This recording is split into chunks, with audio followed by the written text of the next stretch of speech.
I want to show you guys a quick little DIY today. This is a painting-ish that I got at the Goodwill yesterday for $6.99.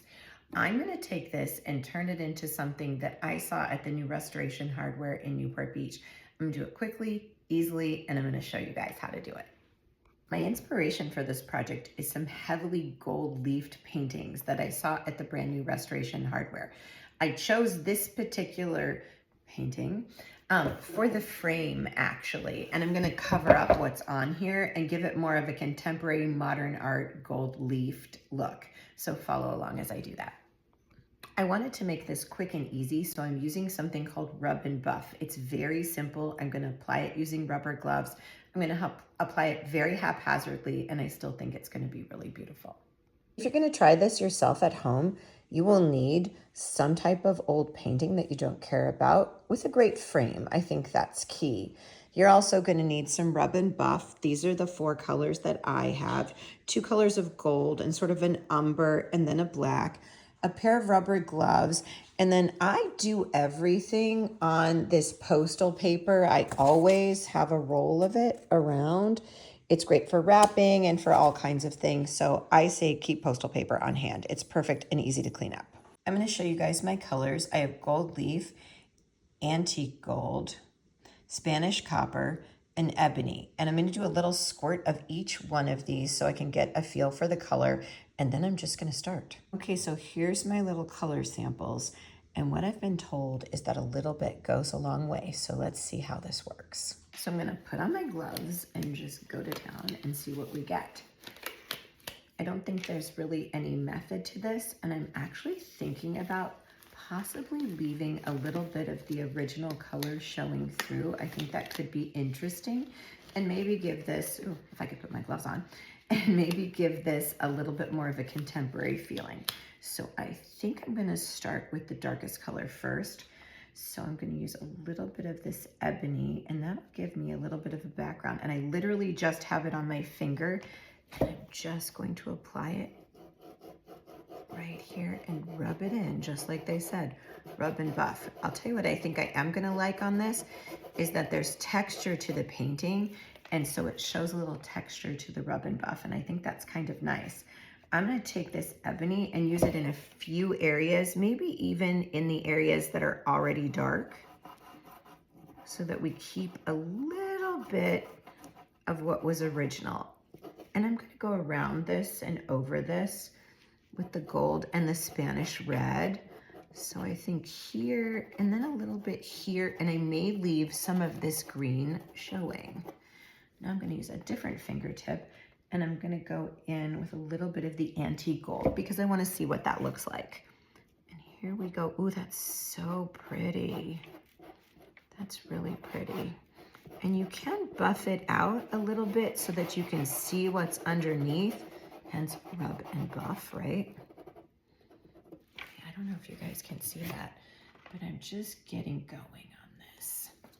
Let me put a little effort into it and I'll show you what's next. Okay, so I tilted you guys down a little bit, and what I'm really liking about this process is that you can blend the colors, and I think that's really nice. If there's something you decide you want a little more or a little less of, you can blend it right in and kind of striate the color, one color into the next. And I think that's quite lovely. And since we're going for something sort of abstract here, I don't think you need to be too precise.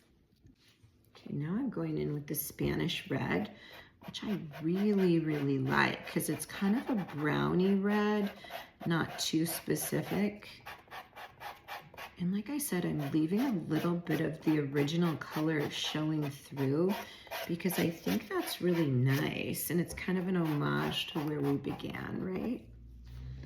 All right, and I think I'm really liking the antique gold the best.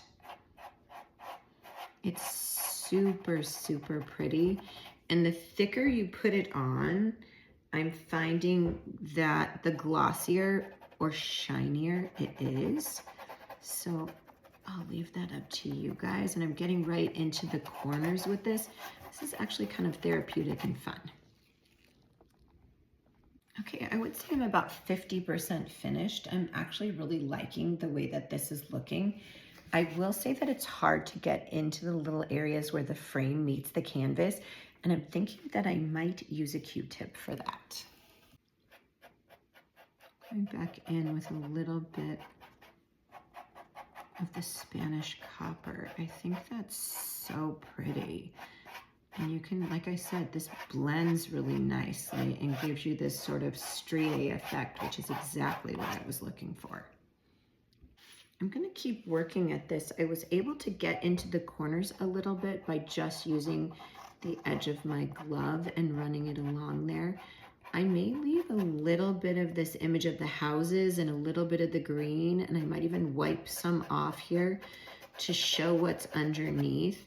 And something I'm considering right now is possibly doing the frame. I think that could be really nice and make it coordinate in a really cool way. Don't be afraid. I feel like this is a pretty fearless process. And what we're gonna get at the end, I think is gonna be pretty good. And I am gonna leave a little bit of what was here before showing, because I think that's kind of cool and makes it feel a little bit contemporary. So let's see where we go with this. I'm pretty happy with how this is looking. Like, I think that's pretty gorgeous and cool.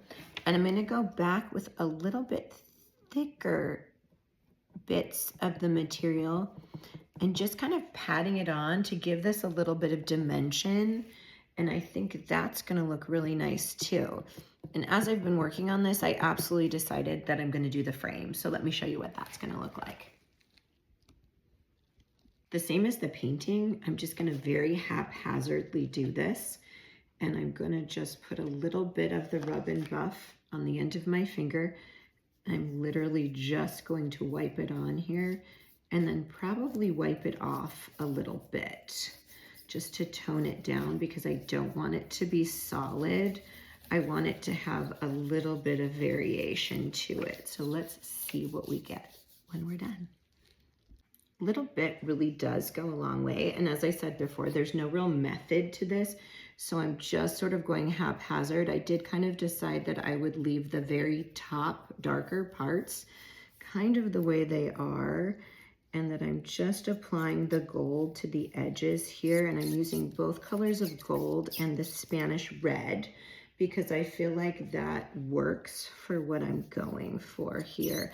It dries super quickly, so one thing I would say is work fast. And you can always add into it, but it's not super easy to take away. You can rub hard and strip it a bit, but so far I'm really loving the way that this is looking. How gorgeous is that? Can you believe this is the same painting from Goodwill?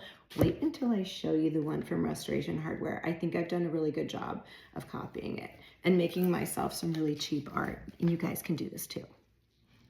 I'm gonna go over the little ridges on the top of this very lightly with a little bit more of the rub and buff to give it a highlight, and you'll see how pretty this is. Like, I just absolutely think this is gorgeous, and it was pretty quick and did not require a lot of skill, so I love that for myself, and I love that for you guys. Look at the highlight on the frame from just rubbing it a little bit. I think that's pretty spectacular. I'm actually going to go over the sides of the frame too. Look how cool that is. Just instantly changes it from this kind of brassy to this really beautiful gold, and it covers super well. So I'm super happy with how this came out. I'm going to say the whole process just took me maybe 15 or 20 minutes start to finish. And I've made this beautiful piece of art. I've changed this frame and made it gold. I've highlighted all the rope treatment on it. And I'm going to show you a picture of my original inspiration. And I think you'll agree with me that I did a pretty good job.